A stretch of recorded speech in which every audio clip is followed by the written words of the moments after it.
Hello and welcome to today's episode, where I find myself in the odd position of actually reviewing a piece of kit that appears to be a Chinese copy of a Behringer product. That doesn't sort of sit well, does it? There's something a bit odd about copying a Behringer. However, the Behringer in question is a three-way crossover. I've got one of the Behringer crossovers in a rack in a theatre, and I have to say it's been absolutely trouble-free. It's been really good. It's not caused me any grief whatsoever, and it does exactly what I wanted. And in actual fact, that crossover has been in an old system and then got sort of pressed into service with a JBL VRX system that I've got. I was looking for a crossover that I could use in the rack, and I thought, well, I'll give the Behringer a go, because it had always been good. So that's what today's is about. But there is a side point. Let me go back to the other camera for a moment. Keen-eyed viewers might notice that the SM7B is missing, mainly because I'm using it in the other studio with another one, and I forgot to bring it back here. So I thought, okay, what shall I do? And I got the RE20 out and put that up because, you know, lots of people use them. But the thing I've noticed actually is that most people who use them, of course, use them very close in. And I use the SM7B at a distance. So it never actually occurred to me that the RE20 wouldn't do a good job. And frankly, it doesn't. It seems to be very prone to changing tone as I change cameras. And the SM7 didn't really do that.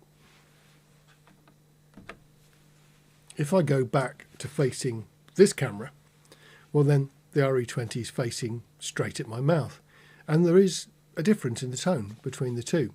It's nowhere near as bad on the SM7B, so I don't like this, so I'm going to swap it out. Hang on. That was a lot of faffing about to get a microphone that sort of seems to be a little bit wider. I've stuck up that Nexodyne Shure that I got. We'll swap it back for the SM7B probably on the next video. So what do we got? Recordio. Well, it's a fairly straightforward looking thing. 2 channels, load of LEDs, load of switches, and on the back, this is what gave the game away.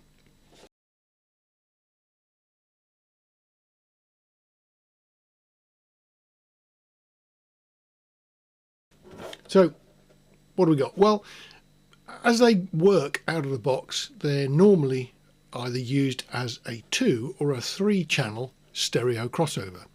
There is a little button on the back, and if I press it,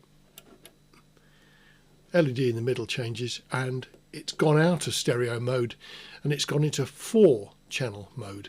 So you can actually do 4 band crossovers in mono if you need to do that sort of thing. For most of the time, you switch that switch off on the back and away you go. And then other switches on the back will explain how you convert the unit from 2 to 3. So essentially a top, a bottom, and then there is a sub output as well. Or you can actually switch the sub output off, and you can just do high and low and take your feed to your bass speakers from the back panel. You don't need to have the dedicated sub. The dedicated sub is available on the back if you want it. The thing that confused me when I first got the Behringer was the fact that there are various switch positions that basically turn off sockets on the back. So they have little labels that say not used. Well, they are used, but they're only used in one particular mode, which confuses things. So let's have a look at the back panel. That's what you've got on the back. Now, load sockets.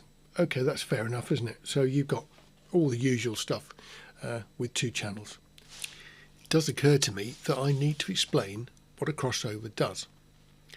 Now, if you've got a small, modest PA system, you've probably got a one box does everything style approach.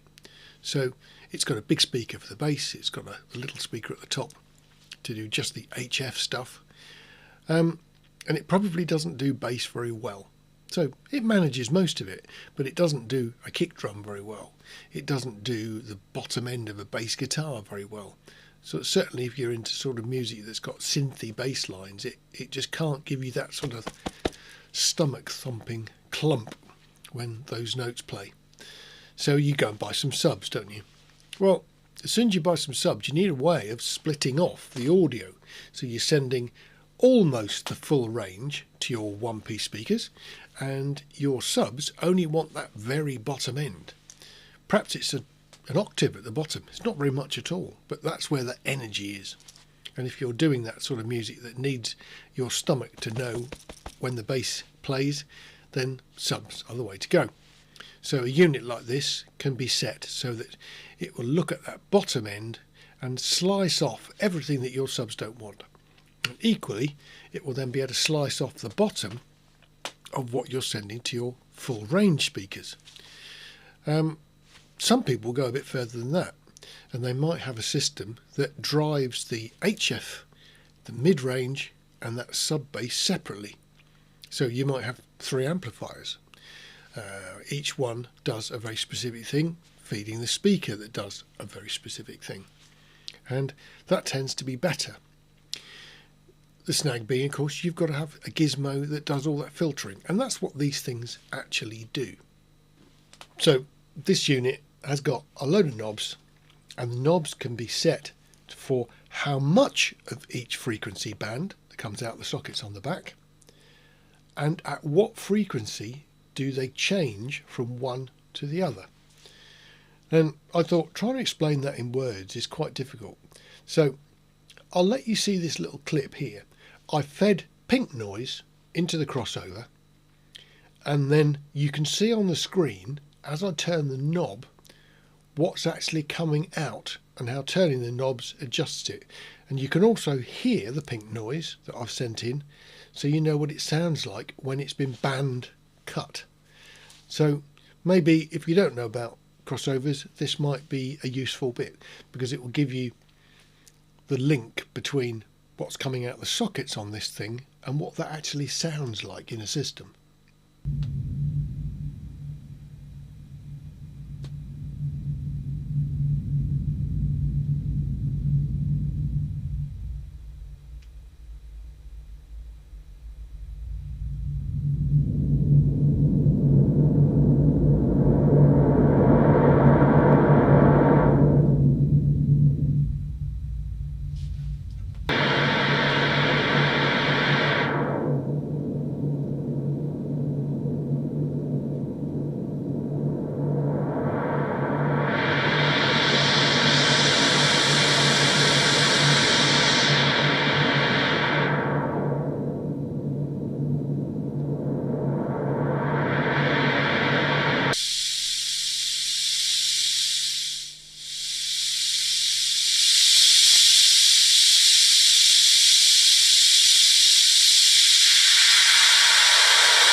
So that's what the knobs do. So now, what about the similarities between this unit and the Behringer?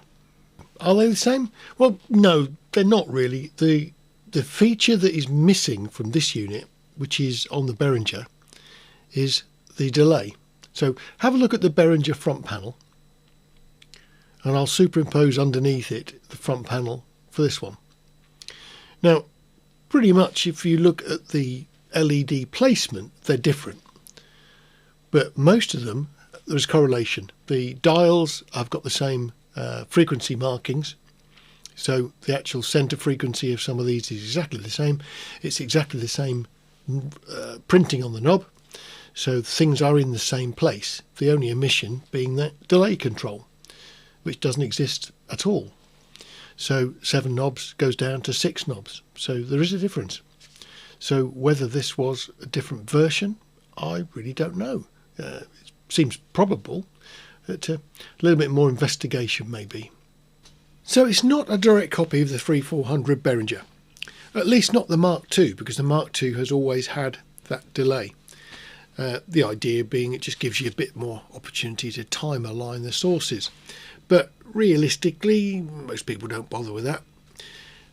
What do we do then? So we've got a copy of a Behringer that's nearly the same facilities as a Behringer, and it's under 50 quid including the shipping from AliExpress. So that's good, isn't it? And if you're worried about reliability, then buy two. The thing is, if you look at the non-Behringer crossovers, they're quite expensive. And this, in terms of performance, the accuracy of the filtering, seems to be pretty good. In actual fact, the Behringer is pretty good, and that's about double the price of this, and a bit more. So what do you do? I don't know. Could you buy just two of them? If you did, would you have been better to risk one Behringer? These are things I can't advise you on, really. This will do great for me as a spare to stick on a shelf. And if I ever need one, I can pull it out. And if I never use it, well, 50 quid, I can live with that. But it's not a bad product, really. Why would anybody want to reverse engineer a Behringer, remove the delay and produce it? You know, why is the back panel exactly the same? Have they just taken the features on the Behringer and copied those? I mean, maybe they have, but it certainly works, doesn't it? Anyway, you have to work this one out for yourself. Hope you like the Halloween theme for this one. I'll see you back to normal on the next video. Look after yourselves. Take care.